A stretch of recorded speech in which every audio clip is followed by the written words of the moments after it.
There are 10 rules golfers are constantly breaking.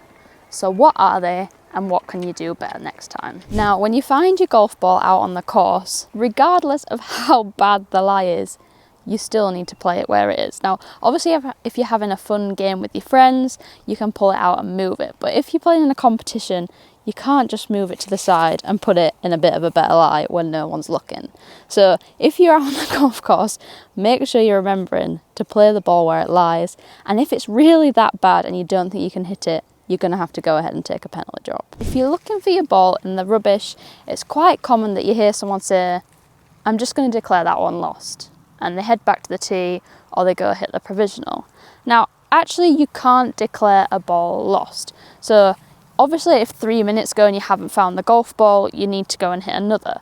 But if that time is still running, anyone in your group has the right to go and find that golf ball, especially in match play if someone's playing against you. So if they find that in that 3 minutes, you have to play that golf ball. You can't simply declare something lost. Now, your only option would be if you hit a tee shot, say into here, and you really didn't want to find it, you could re-tee straight from the tee markers, not declaring your second ball for the provisional, and then the next shot would be in play. So if you're looking for your ball in the rough and you find something but you're not sure if it's yours or not, you need to mark this before you identify. So you are allowed to pick this up, turn it round, check if it's your ball, but you need to put a marker down before you do so to make sure you're not penalised.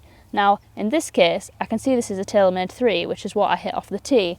But actually, if I come over here, there is also another TaylorMade 3. Now, neither of these have markings on, so I can't prove which one of these is mine. So in this scenario, I'd actually have to go back, take stroke and distance, and re-hit the previous shot under penalty. Serve that as a reminder to put some sort of identification mark on your golf ball so you definitely know which one is yours. If you're looking for a golf ball, it's really easy to spend more time than you should trying to find it. Now, they have updated the rules, so you now only get 3 minutes. So it's really important that you don't take more time than that looking for your ball.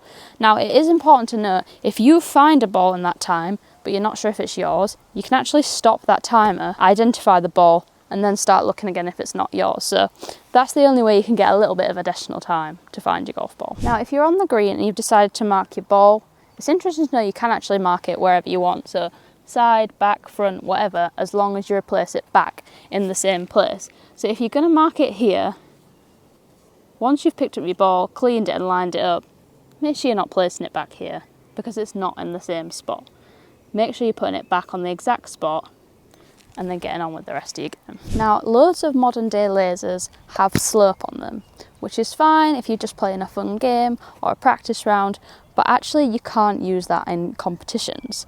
So most of them have this little switch on the side which you can turn this on and off. So make sure you're turning the slope off so you're not getting that extra information when you're out in a competition. If you've decided to take an unplayable drop, it's important to remember you only get 2 club lengths. Now, this is measured with the longest club in your bag that's not your putter.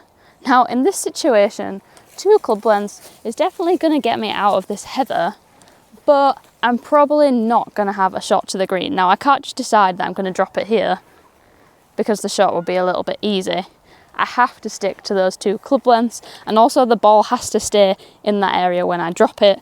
It can't run out. So if you take a drop and your 2 club lengths doesn't get you out of the rubbish, that's just tough luck. You either need to take another drop or hit it out. Sometimes it can be very easy to end up hitting the wrong golf ball. It might be one you find in the rough and don't realise it's not yours, or you could end up hitting your playing partner's golf ball.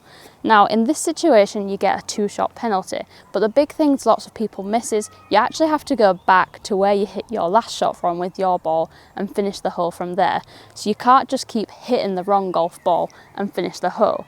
So in this case, if I've hit my ball here off the tee and it was the wrong ball, I need to go back and re-tee. All the shots that I've hit with the wrong ball don't count towards that whole score. You just use your correct golf ball and then add your 2 penalty shots. When you're on the tee, it's important to remember your ball needs to be behind the front edge of the tee markers. It can be really easy to end up moving the ball too far forwards, and then actually you would end up with a penalty shot. Now, in this situation, you only have to have part of the golf ball behind that line, but sometimes it's not worth running that risk. So just make sure the golf ball is behind the front of this, and then you can get on with the hole.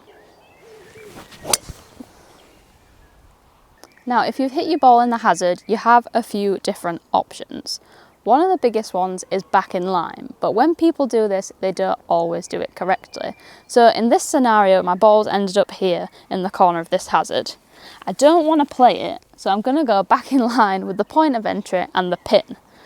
Now this is probably going to be over here in this thick rough. I do have a little bit of room here, but I am still going to have long grass in my backswing. Now I can't just decide because this isn't very nice that I'm going to drop it over here where there's loads of room. And this is something you see people doing a lot of the time. So make sure if you're taking a drop, you're taking that point of entry and the pin and going back in a straight line and dropping here, regardless of how awkward that shot might be.